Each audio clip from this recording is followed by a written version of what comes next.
Bom, meu nome é Luan, sou estudante de odontologia. Meu grupo é formado por Thaís Gomes, Luciana Cedrais, Jonatas Beltrão e Jéssica Mendonça. Ficamos com o tema amelogênese e dentinogênese.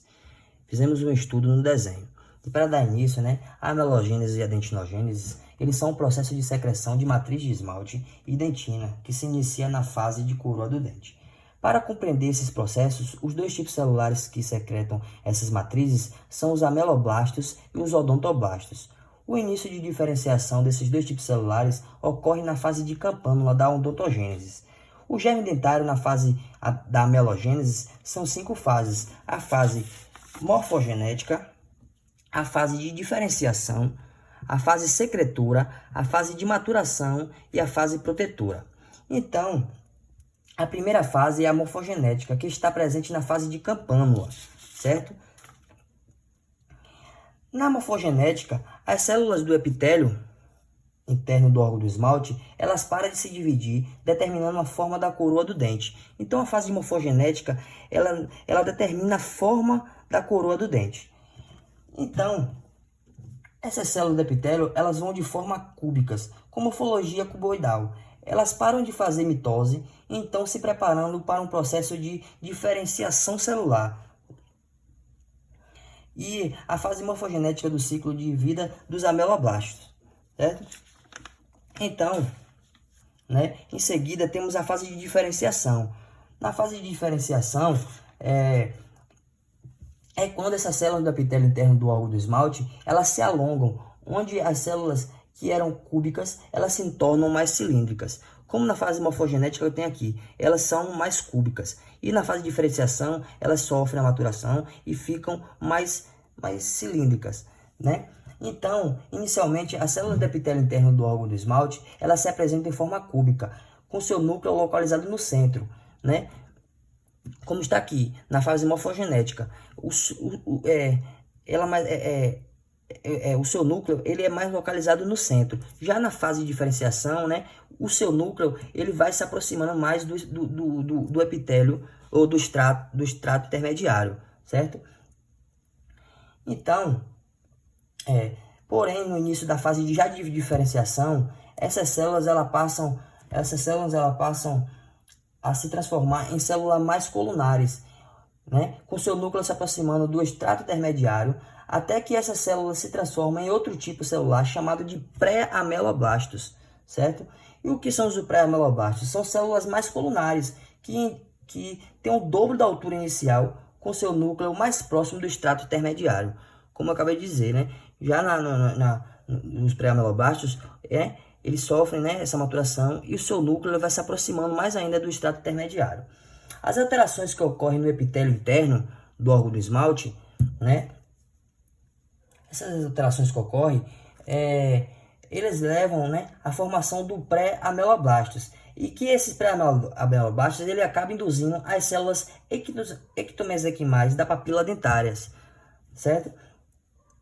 E eles induzem essas células a se transformarem e se diferenciarem em outro tipo celular chamado de pré-odontoblastos. Enquanto as alterações acontecem no pré-odontoblastos, na papila dentária, os pré-ameloblastos, eles estão amadurecendo lentamente e de forma gradual, até que simultaneamente, quando os pré-odontoblastos, eles secretam a primeira dentina do manto, os pré-ameloblastos, eles também são capazes de diferenciar em células mais capacitadas e secretoras, chamadas de ameloblastos maduros. Então, os ameloblastos maduros, eles são células ainda mais altas, certo? Mais colunares, com seu núcleo ainda mais polarizado e capazes de secretar a matriz de esmalte. Então, já na fase dos ameloblastos maduros, eles são maiores, são mais colunares e seu núcleo eles são mais próximo ainda do extrato intermediário, gerando a secreção da matriz de esmalte. E logo depois vem a fase secretora, que vai ficar com minha amiga Thaís. Logo após secretar a primeira matriz chamada de pré-dentina, os odontoblastos irão mineralizar essa matriz, Essa mineralização ocorre pela secreção de vesículas de matriz, que uma vez no meio extracelular, cálcio e fosfato serão internalizados, formando cristais de hidroxiapatita no interior dessa vesícula. Por possuir a disposição da proteína perpendicular à lâmina basal, e mineralização por vesículas recebe o nome de dentina do manto. Com a mineralização dessa camada de dentina aqui, há o surgimento de uma nova camada de dentina, passando a ser chamada de odontoblastos do manto. Já os ameloblastos passam a secretar sua matriz em contato com a dentina. Essa aqui é a secreção dos odontoblastos. Essa matriz é composta por proteínas amelogeninas e não amelogeninas.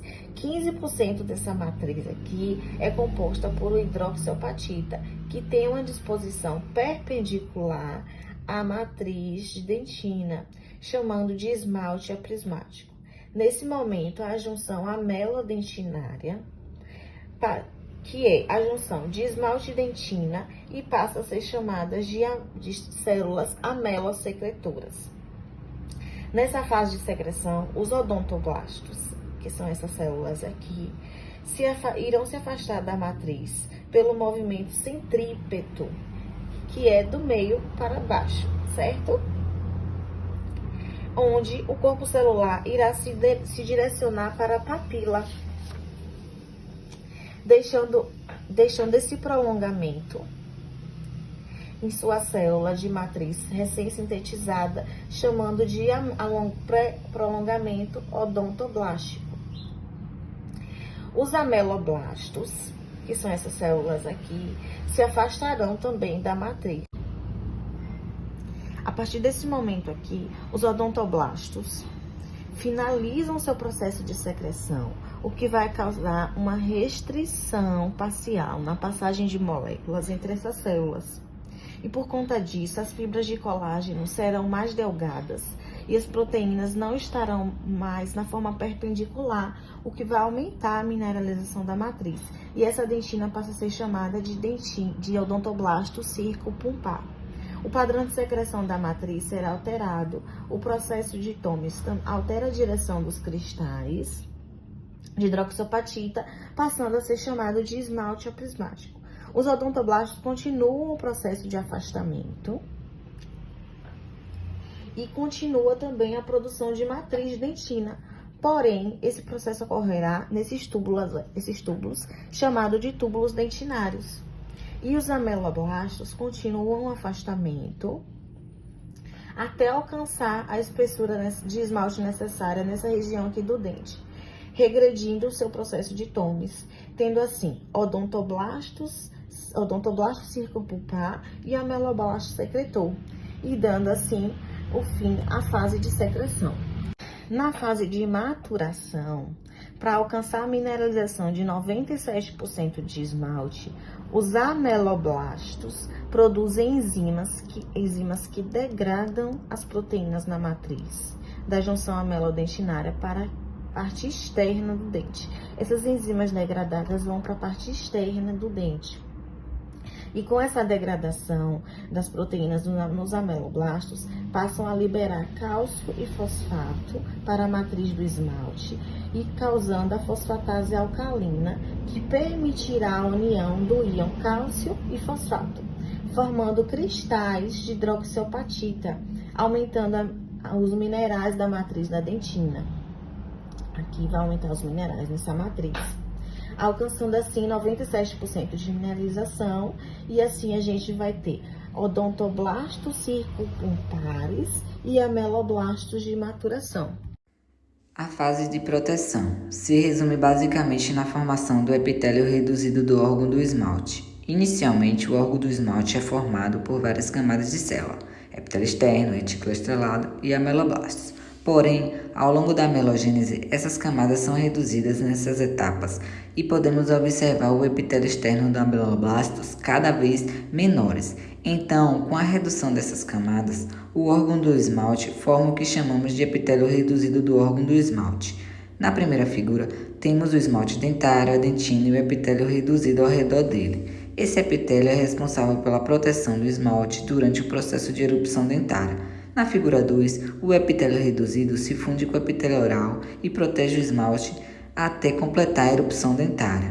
Esse epitélio reduzido, ele adere na superfície de esmalte na porção cervical. Essa porção damos o nome de epitélio juncional, que é um componente importante do periodonto de proteção.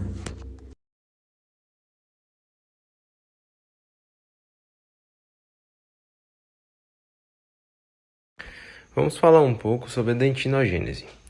Dentinogênese, na verdade, nada mais é do que a formação da dentina. Acontece através de estímulos provenientes da bainha epitelial, com células ectomesenquimais da papila dentária, que vão se diferenciando através de mitose em pré-odontoblastos, depois em odontoblastos. A dentina nada mais é do que um tecido mineralizado, que tem a natureza conjuntiva, avascularizado, que constitui a maior parte do elemento dental, dando forma. Ela é responsável pela cor também, dos dentes, e é constituída por uma estrutura tubular que garante uma certa elasticidade, e resiliência, que promove uma absorção das forças mastigatórias, impedindo que o esmalte, que é friável, se frature. Após a formação dessa dentina, ela é dividida em 3 partes, que no caso é a dentina primária, dentina secundária e dentina terciária, em que no caso agora minha colega vai explicar um pouco melhor sobre elas. A dentina é um tecido conjuntivo avascular de cor branca ou amarelada. Sua principal função é absorver os impactos externos causados por alimentos ou desgastes, e também é uma grande responsável pelos dentes sensíveis. A dentina, após passar por esse todo processo de formação, após ela estar toda formada, nós a subdividimos em 3 tipos. Nós temos 3 tipos de dentina: a dentina primária, a dentina secundária e a dentina terciária. A dentina primária ela é depositada durante a formação biológica pelos odontoblastos. A dentina secundária já é depositada fisiologicamente após a raiz estar completa, e ocorre ali durante toda a vida. E a dentina terciária, ela é formada como proteção à polpa, em respostas a estímulos externos, como, por exemplo, a lesão cariosa,